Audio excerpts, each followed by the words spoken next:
Welcome to Put Up Your Spooks, the dueling podcast that puts the ooks in spooks.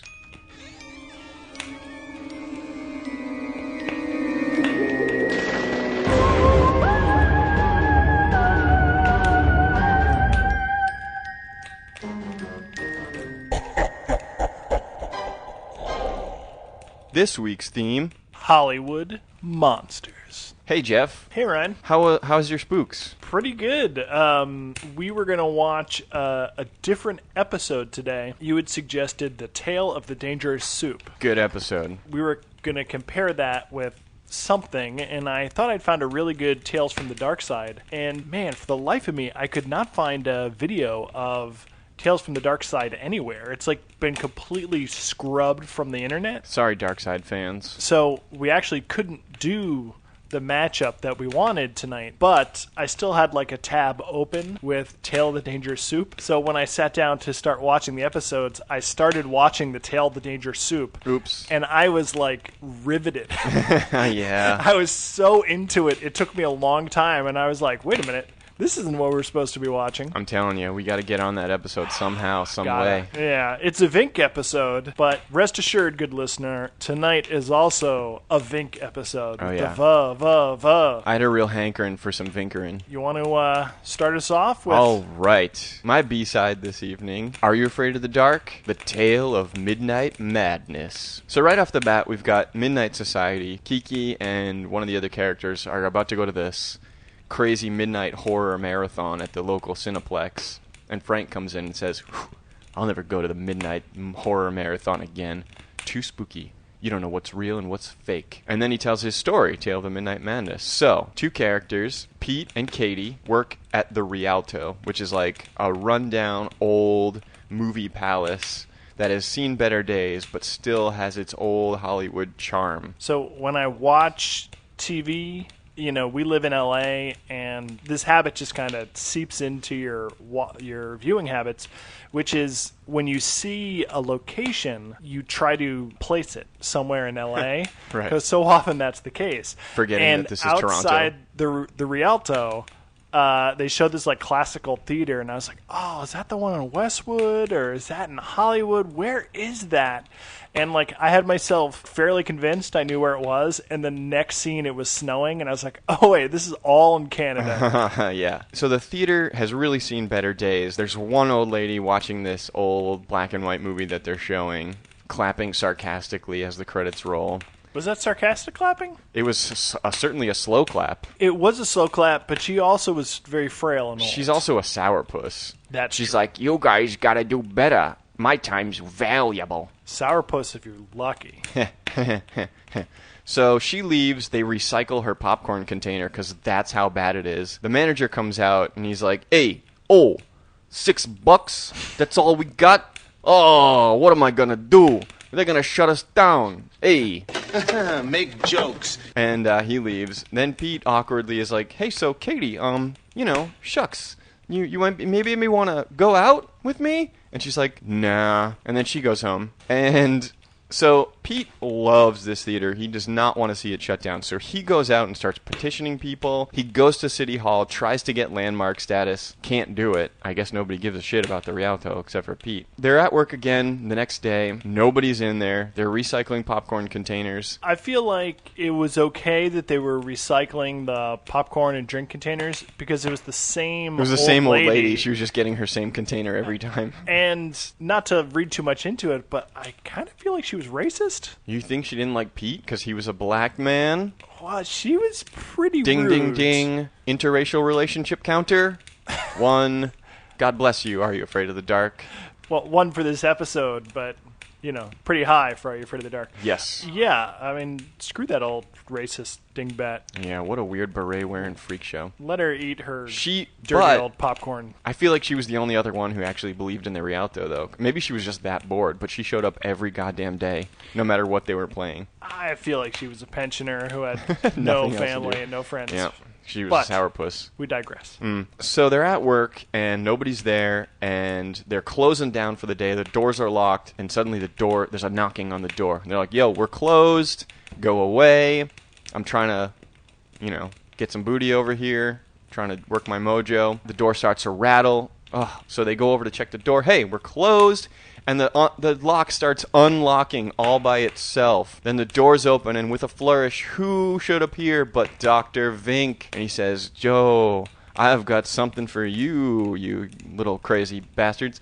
He's like, I love this theater. Oh, the sights, the smells, before there was such things as color and sound and storylines. And the manager comes down, and he's like, what the fuck? Get out of here, you crazy hobo. And Vink's like, I've got a deal to make with you, sir.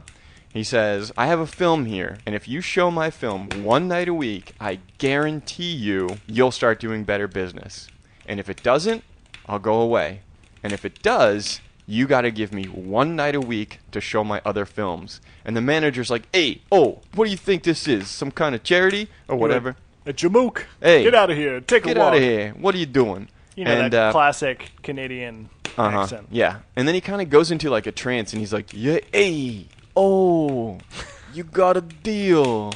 And then Vink is like, marvelous. And he leaves. He like vanishes out of thin air. Now, I must digress again to say this is a terrible deal because you know that all of Vink's other films are snuff films. He's going to be showing full murder, hardcore porn. You don't know that. The deal is all my... It could be tasteful foot fetish porn, softcore. You give me one night a week to show my other films, no questions asked. Hey, if you want to save the Rialto...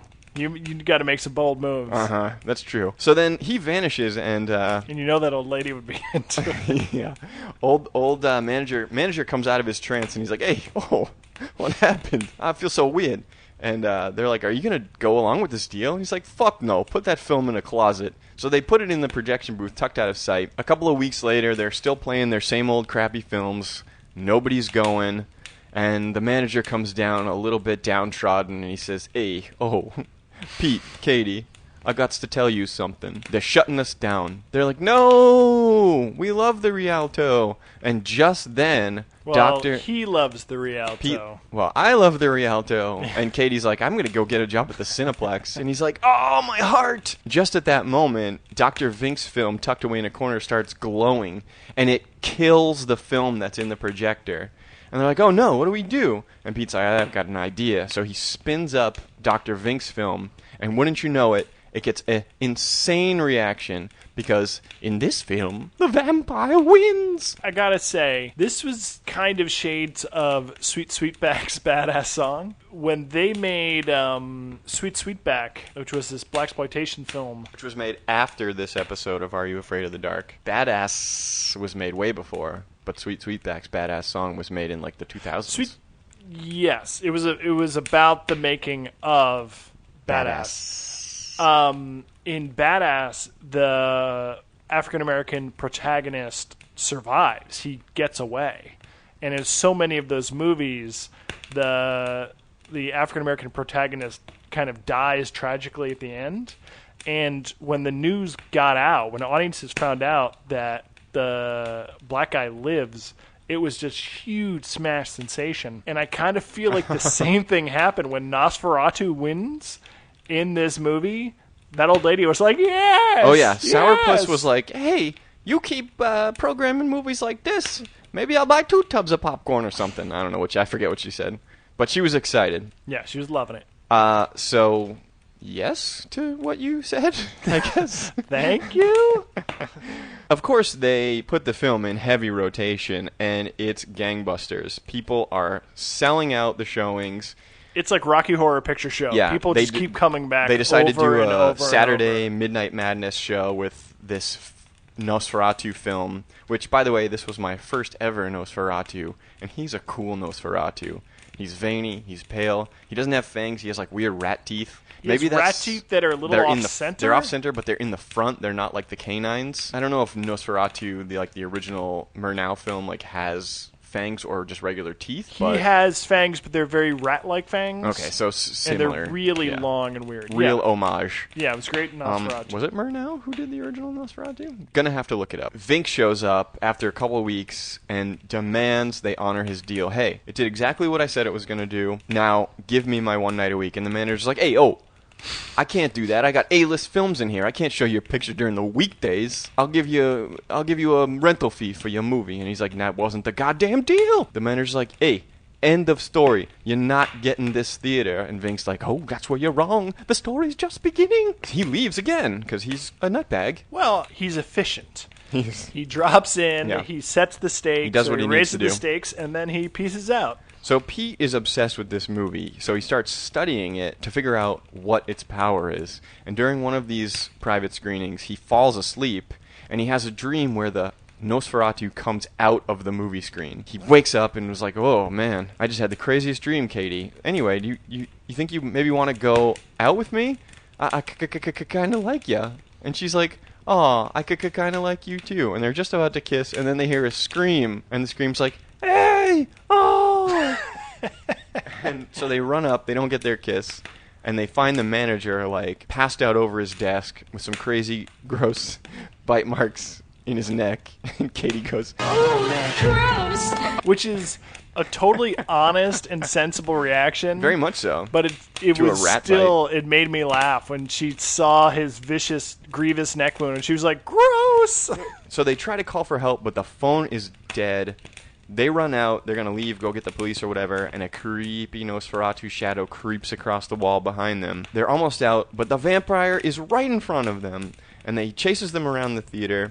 Pete figures, oh man, if the vampire came out of the movie, I got an idea. Go spin up the last reel. So Katie goes up to the projection booth, Pete goes down to the theater, Nosferatu is bearing down on him, and she says, it's ready, and Nosferatu gets distracted and goes after her, and he's just about to bite her. It took this long to spin up the film, I guess, when she like reaches and gets the projector started. So then Nosferatu gets distracted again, and he sees Pete go into the movie, and Pete goes to the corpse of the like Jonathan Harker or whatever like hero character inside the movie and says, sorry pal, I gotta finish what you started. So he starts trying to drag Nosferatu's coffin into the sunlight. Meanwhile, Nosferatu comes back into the movie, and he's about to bite Pete. Pete grabs the curtains, pulls them down, full sunlight on Nosferatu, who turns into a pile of dust. Then Pete comes out of the movie.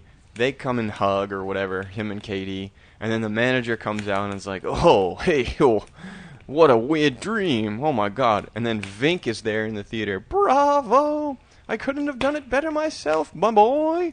And then the manager's had a change of heart with his near-death dream experience. And he says, you know, a deal's a deal. You can have your one night a week. And Vink says, no need. You see, I've just purchased this theater. I'm going to show my snuff films every night. And then we go back to the Midnight Society where the entire story was just a clever ruse to scare Kiki into giving up her Midnight Madness tickets so that Frank could steal them. I think he made his story up on the spot just so he could get a couple of free Midnight Movie Marathon tickets. And him and Gary go off into the moonset to watch some spooky movies. A few immediate reactions to this. One, much has been made about how cell phones have ruined modern thrillers and modern horror movies. You know, the tension or the isolation, or that in a lot of modern thrillers and horror movies, it's almost a trope that, you know, people break their phones or they lose their signal or they're out of battery or whatever. But I think one thing that gets overlooked is that you no longer get that great moment that the kids got in the manager's office where they picked up the phone and they said, it's dead. Yeah.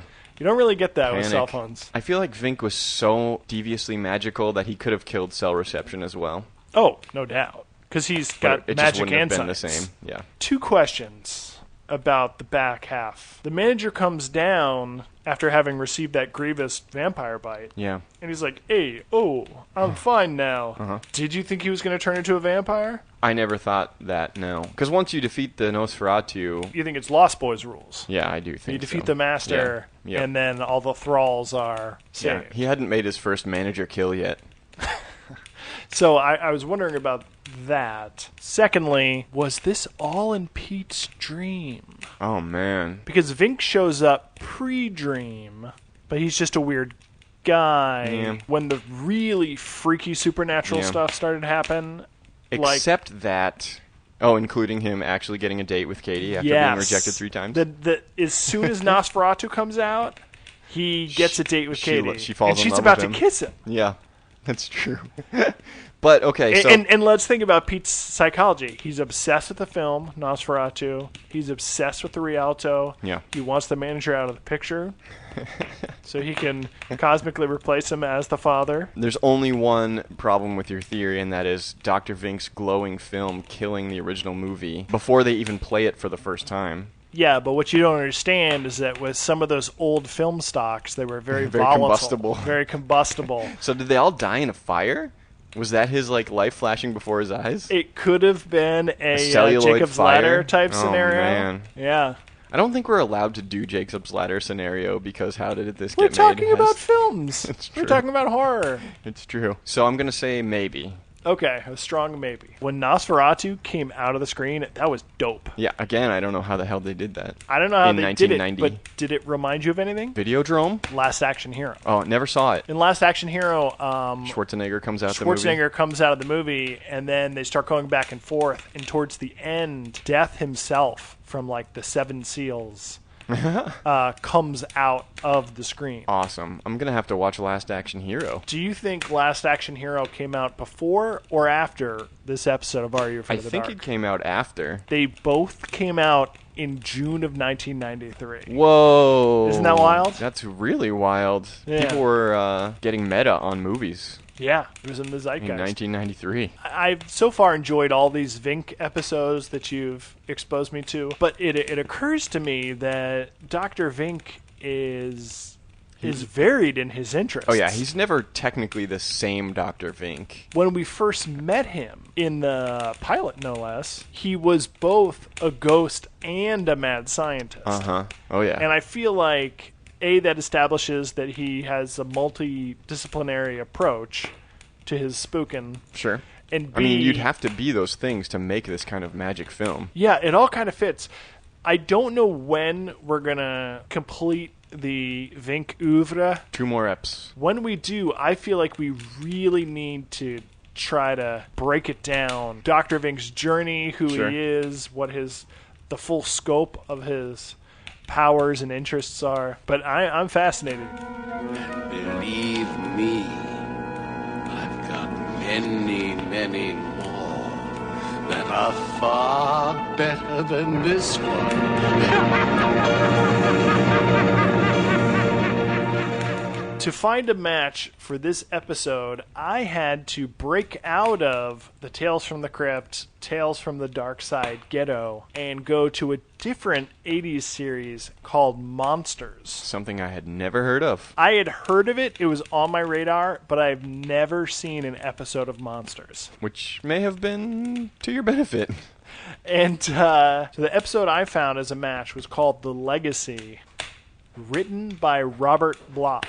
Refresh my memory. A little book and movie called Psycho. Oh, shit. Yeah, Wow. We're talking horror royalty here. So a writer, Dale, is speaking into a tape recorder that he's finally found proof that this beechwood cabin he rented belongs to a famous old actor, a legendary actor named Fulton Pierce. And it becomes clear that this Fulton Pierce is sort of a Lon Chaney type, like a classic old Hollywood horror legend who was a master of makeup, a master of character transformation. Really disappeared into his roles. You could say that again. I was ready for Time to Shrew. Oh, 2 yeah. minutes and 14 seconds, but It was like a pseudo shrew. it was a soft shrew. The Gave it the old soft. Give it the old soft shrew. The significant other shows up, but she's not a shrew. She is an antagonist, but she's really She's the reasonable. better Yeah. person Most def. in this relationship. His girlfriend Debbie shows up, and she wants him to move out of this creepy old place. He realizes that he just found Fulton Pierce's makeup case. So this is not only a piece of Hollywood history, it's also, it connects him to the house, it connects him to the legend and legacy of Fulton Pierce. It tells him that he's on the right track for this book he's going to write. Like, he's just freaking the fuck out. Which I say only because that's a bit of a catchphrase. So he's just blathering on and on about Fulton Pierce. We're talking Hollywood's most enduring legend. It's like what really happened to Marilyn Monroe, or what caused James Dean's crash. Who was the real Fulton Pierce? We also find out in this first scene that Debbie is successful. And I'm not sure why. She has something to do with a magazine, and she's on the cover of that magazine. So she's more popular than her husband. For sure, her boyfriend. So I don't know if she's a model or an actress or a journalist. Or she's in the limelight, that's for sure. She's definitely in the limelight. So she's sexy, she's successful, she's got a lot going on for her. It makes you wonder why she's staying with this nebbishy writer. Must love him. And she definitely doesn't want to stay in that creepy house. So she takes off. He spends the rest of the night gazing into this makeup box mirror, and he catches a reflection of the Fulton Pierce in his various guises as, Dracula, as Quasimodo, all these kind of classic horror things. And he just kind of gets wigged out, and he closes the makeup box. Next day, he goes to interview an old fan or groupie. They're talking about Fulton's transformations and things like that. Vampire. Why did he keep putting off that role until so late in his career? Made him uneasy. Something about that role. It was Seductive. evil. Yeah, I thought it was going to turn out that he had been a vampire the whole time, and that's how he was able to play monsters so convincingly. I thought that the final monster he magically transformed into was a vampire, and that's why he had to disappear from film or something. Couldn't be filmed anymore. Couldn't be filmed, or was also a vampire. So this old-timey fan groupie warns him that researching Fulton's genius was dangerous, and that he may be ready to pay a price. He goes back home, and he's got writer's block. Terrible writer's block. He can't start his book on Fulton Pierce. Which is the first book he's ever attempted. Am I correct? Well, Debbie later just throws some major shade about how he didn't finish his PhD. Right. So why does he think he's going to be able to finish a book? So he's just flitting from project to project. I don't know. He's a 40-year-old PhD dropout. Oh, it feels so familiar. So he's sort of grappling with his writer's block and kind of becoming a little unhinged or just very angry. And Debbie shows up, and now she's upset because he forgot dinner. He's like, "Oh, I'm so sorry. I was writing. I was working." And she goes over and looks at the typewriter, and it's just completely blank. He hasn't written a single word. And, she can see that he's not working. He's obsessed. And so she gives him an ultimatum. She's like, you need to choose between me or Fulton Pierce. You need to make up your mind. And that is like the thing that triggers his breakthrough. He's like, make up your mind. Make up your mind. Make up your mind. That's it. Make up your mind. That's the key. Somehow he learned how to make up his mind. What are you talking about? Make up your mind. That's how he transformed into all these crazy characters and disappeared into his makeup. He would make up his mind. That was Robert Bloch's entire inspiration for this story. You know what? It was worth it. That phrase. Because that sort of, I don't know if it's A plot, B plot, or there was only one plot in protagonist and antagonist kind of crossing over there. But, he has a love interest, and she's trying to get him out of this obsession, and she says, you need to make up your mind. And he's like, she's essentially ready to break up with him, and he's like, yes, that's it. Catapults him further along It catapults his obsession. him further into his obsession. He's completely deaf to what's going on, and in a weird way, he's so ecstatic about it. He's like, "Oh, you solved it for me. I love you." That it like charms her, and they totally get it on. Oh, do they? We see them later In a post-coital in blow. a post. Hunchbacking. So yeah, he totally made the beast with two hunchbacks with her. So when she gets up in the middle of the night, she finds him looking in the mirror and gesticulating like a monster, just acting like a weird freak. He says. And she looks at him, and he totally like shrinks from her gaze and like collapses in a exhausted heap. To her credit, like, she wants to nurture him. She wants to take care of him, even though he's a freaking maniac. She's a good lady, and she probably just got the She's big O. a very good lady. She just had the big Quasimodo. You know, she's like trying to take care of him, and then she looks at the typewriter where he's been working on his big breakthrough. And Shining style, it just says, "Make up your mind," over and over and over and over. So in the morning, you know, he wakes up kind of with a headache, hungover. Debbie is like, "Please leave this awful house. Forget this terrible book." Leave this awful, lovely little cottage dappled with sunlight. He's like, "You don't understand it. I'm about to hit it big. No more snide bosses and PhD advisors. No more teaching to snot-nosed kids that think Nightmare on Elm Street's a good movie. Blasphemy, sir. Yeah. And no more being Debbie Curson's boyfriend." So we find yeah. out that he's jealous of her success. Understandably, she's at her limit. She's pissed. So she leaves.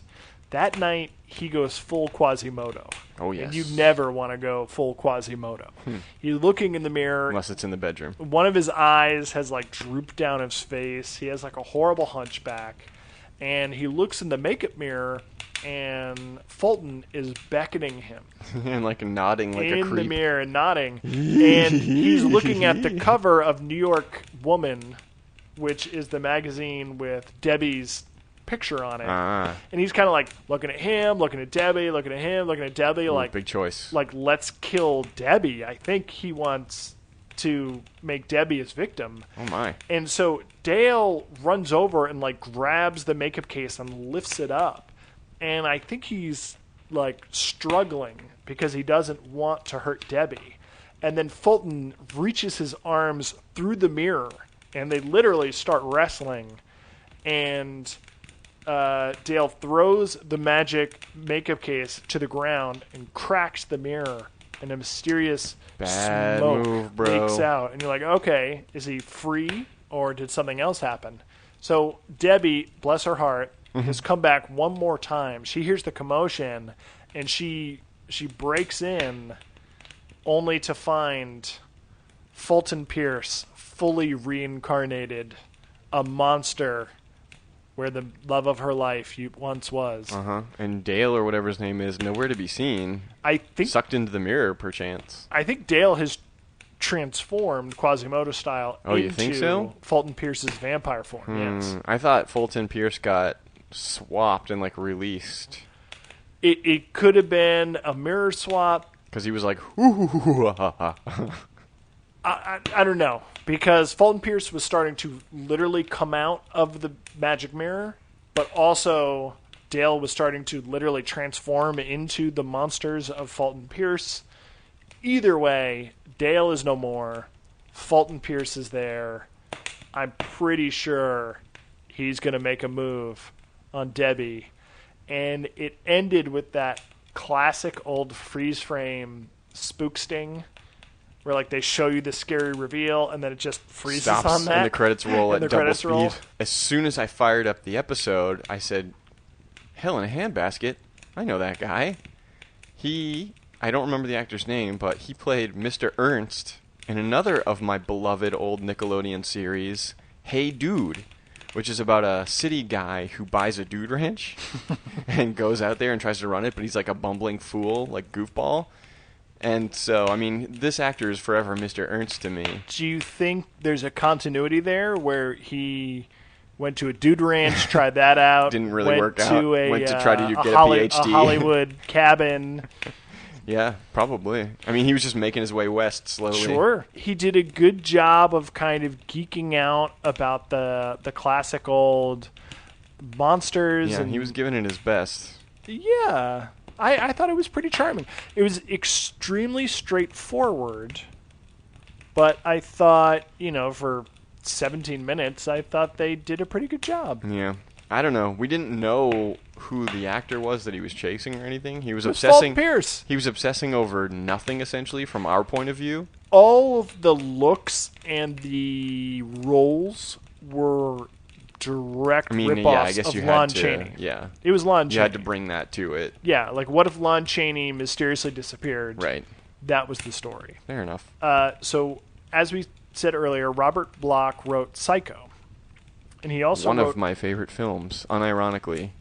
and he also wrote a book called The Jekyll Legacy about the Dr. Jekyll's or Jekyll's niece being stalked by a misshapen man. What are you making that face Does for? anyone say Jekyll? Apparently, that is the proper pronunciation. See the H.P. Weird. Lovecraft Literary Podcast for an in-depth exploration Wow. of how Jekyll is the proper exploration. This was based on a story by Robert Bloch. I don't know if that story was the Jekyll Legacy, because the Jekyll Legacy took place... Sorry. I can't. Really I freaking can't. Ryan out. The Jekyll Legacy takes place right after The Curious Case of Dr. Jekyll and Mr. Hyde. Huh. So I don't know what that's about. But I do know this. The main Fulton makeup, where he's got the hat and like the shark teeth and Very the red Jekyll-y. eyes. Or Jekyll-y. Well, it's Lon Chaney's character from the silent film London After Midnight, which was He's going to let it all hang out. which was later remade by Todd Browning as a talkie called Mark of the Vampire. But Mark of the Vampire is not, and London After Midnight were not vampire films. They were murder mysteries about someone who was killed, and then the murderers staged it to look like a vampire attack to cover up a mundane murder. So why that was the character that came through at the end as the supernatural monster, it's very meta, but also very anti-meta. Weird. I mean, he was certainly monstery. He wasn't just a person. Right. He was a monster based on a film where the monster was fake. So you're Even telling within the me film it was fake. it's all a dream. It's very, very strange, and I think it's time to get into ratings. Let's please do. All right. So, our new score, body count. Body count for monsters was 2, maybe? Because Dale There were either 0 gets bodies. taken over, Oh, maybe 1. or Dale or Fulton Pierce is going to kill Debbie? Gunnas don't count, my friend. Oh, all right. Only bodies on floors count. All right. Then Or I'll- in mirrors. Then I'll say 1 maybe. Scare factor, low. Low. I'll be. We should have I'll be honest. another rating that's sunlight factor. No. High in both episodes. Gross factor. I feel like they I guess did if you have a they problem did with hunchbacks. good job with character makeup. Yeah, he was pretty gross. Gross-ish, but Quasimodo, whatever. What the factor? I give it a high what the factor. You think? Yeah, because he was just obsessing so hard that he began transforming into monsters. He found a magic makeup kit. He was such a horrible nerd. He that was a nerd. His nerdery manifested in monster form on his face. No, he was a nerd who went to the place where the guy had the magic makeup kit. Yeah, well, I suppose that's true. He didn't even read any magic words or nothing. No, he just had to look in the mirror. Wow, he had to look at his own And reflection. he also had to make up his mind. Yeah. I'll say Midland. Was it a metaphor for, like, I think it's a metaphor being for a anything. creative? How you have to, like, sacrifice things? Because yeah. he made up his mind to Sure. be a monster and not love his wife and have dinner with her, or girlfriend. Sure. In which case, genius. Yeah. High Genius marks. factor. High. Okay, Vink factor. Pretty high. Pretty high. When he's in Quasimodo. Yeah. Quasimodo mode. And Fulton Pierce was kind of a Vink figure. Yeah, kind of a mad scientist, magician. And theme of magician. Of Hollywood monsters. Yeah, I would say, unlike you guys in my Leprechaun episode, yeah, he was certainly extolling the virtues of cinema as much as he could, and makeup and the genius of these techniques. Are You Afraid of the Dark? Body count? 2, if you count the protagonist in the film. Harker? Harker. The Harker analog. You know, I'd give that another pseudo because... 2 pseudos equals it's 1 body. It's a fictional character in a fictional world. In a world where Nosferatu can come out of the screen. Manager, Harker, Nosferatu. Ooh. But he was possibly undead because he's a ghost. Destroyed. All right, I'm definitely giving the edge on body count to Are You Afraid of the Dark? Scare factor. Okay, when he's creeping up on them and about to bite them on the neck, pretty scary. Yeah, good makeup, good creep. Very good makeup, super creepy. He had these long finger extensions. Yeah, I was enjoying and, those. Crazy, really good veins on his... and I think he was played by this character actor who shows up in every show that's filmed in Canada, but I haven't looked it up yet, and frankly don't want to. Gross factor. Gross. What the factor? I'm going to defer to you on this one because you hadn't seen it. We live in a post... Yeah, in a meta Last society. Action Hero world. / this episode. So I wasn't that surprised that characters could come out of the movie. Especially one of Dr. Vink's movies. And by that point, you know, we may have already been familiar with Dr. Vink, so if he hands you a film and he insists on you playing it, you can tell some crazy shit's going to happen. I'd say what the factor low. Yeah, okay, sure. Yeah. Vink factor. Vink factor, excruciatingly high, my friend. He wasn't as gross, though, in this episode. He wasn't, like, sweaty or nothing. He wasn't freaking the fuck out. He wasn't freaking the fuck out. He wasn't playing with brains. Yeah. Or any other organs. So I'd say it was... He did have his yellow teeth on full display, though. Yes, his teeth were very yellow. And his full hobo beard. I would say Vink factor was high. And chewing popcorn with his mouth open. By dint of the fact that Dr. Vink was in it. Vink, yeah. Basically, these are just ringers for me to win because we do Vink factor. As Vink factors go, this is on the low end of the Vinkitude. Yeah, low end of the Vink spectrum. Yeah. Theme of Hollywood monsters. I feel like the love of the old cinema, old Nosferatu, going into the movie, yes. And Pete turns into black and white. Yeah, very cool. Essentially, all counts. I will give this one to Are You Afraid of the Dark? I accept your spooks. I accept the putting down of your spooks. I lower my spooks and I expose my throat to your rat-like bite. I tip my derby to you, sir. So I've got some questions for you. Lay it on me, Spooky. If you could enter any horror movie, which would you and why? So you don't want to go into like Hellraiser or something that's just like very much purely no. nightmarish. I think I'd go into An American Werewolf in Paris so that I could hang out with Julie Delpy. Interesting. Even though she has hairy bosoms. Hairy Julie Delpy. All right. You want to bungee jump off the Eiffel Tower? Who doesn't? Not a bad choice. I'll bring a helmet with me, though. This is how we win. This is how we pull a Pete. See, I was thinking, you know, as terrible as it would be to fall asleep in Nightmare on Elm Street, when you're awake, it's like it's teens, it's parties, it's drinking, it's sexy good times. It's true. In fact, you're like most prude. of those 80s slasher films would be awesome. Pretty great. To be in until the killing starts. Yeah.